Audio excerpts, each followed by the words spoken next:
Welcome to the deep dive. Today we're getting into the life and, maybe more importantly, the lasting impact of Siddhartha Gautama, the Buddha. Also known as Shakyamuni, the sage of the Shakyas. We want to map out, his key achievements, how he got there, and what lessons we can actually use today. Okay, so where do we start? His birth. Around 563 or maybe 480 BCE in Lumbini. Right, and it's interesting, the sources point to him being born into an aristocratic family, the Kshatriya caste within the Shakya Republic. Which was an oligarchy, not the sort of hereditary monarchy later legends paint. Exactly. But regardless of the political setup, the texts are pretty clear he had a very comfortable upbringing. A very spoilt life, as one source puts it. Which makes his later choices even more striking, doesn't it? Leaving all that behind. Absolutely. It wasn't about wanting more power or anything like that. It seems to stem from this deep existential realization, seeing that even his comfortable life, was subject to old age, sickness, and death. That classic foresights moment, essentially. Something like that drove him. He felt compelled to leave the, let's call it the narrow householder life, for the free open air, a wandering ascetic, a shamana, even though his parents were apparently quite against it. Tearful opposition, the texts say. So he leaves, and he doesn't just wander aimlessly. He seeks out teachers, right? Oh yeah, top teachers. He apparently mastered some very high states of meditation quite quickly. But then he rejects them. He says they don't lead to the ultimate goal. Correct. He felt these states, while profound, didn't lead to revulsion, to dispassion, to cessation, to awakening, to nibbana. They were temporary fixes, maybe, not the final answer. He also tried extreme asceticism, like intense fasting, and rejected that too. Finding it just weakened the body and mind. Pretty much. Which brings us to his core achievement. Attaining Bodhi awakening and laying out the path of Buddhism centered on what he called the middle way. A path that steers clear of those two extremes he tried.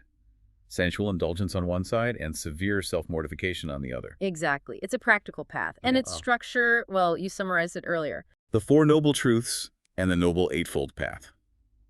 That's the framework he taught. That's the map. And the underlying philosophy, the really key insight, is dependent origination.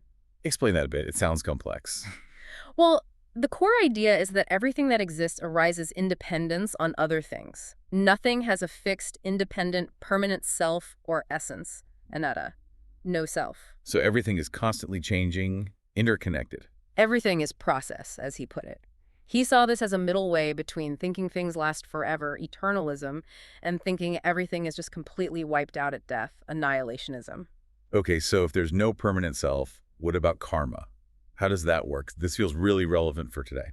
Good point. His definition of karma was quite revolutionary for the time. He said, by karma, I mean intention. Intention. So it's not just the act itself or some ritual? Primarily, it's the mental state, the volition behind your thoughts, words, and deeds. That's where the moral weight comes from. It shifts the focus inward dramatically. That's a huge ethical shift. And did he only teach this kind of deep stuff to monks? Not at all. He gave a lot of practical advice for lay people, too, focused on achieving worldly happiness, dukkha, things like ethical conduct, building good relationships. Like specific advice for parents, spouses, friends. Yes, guidelines for those relationships, plus virtues like effort, good friendship, and moral discipline, the 5 precepts, for instance. Very down-to-earth stuff alongside the deeper philosophy.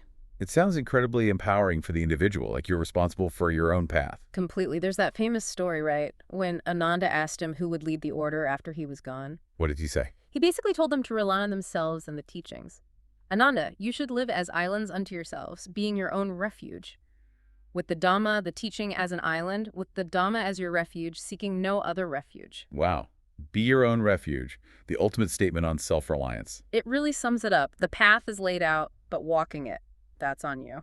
So we've traced the journey from privilege to seeking to awakening and these foundational teachings that are still so potent.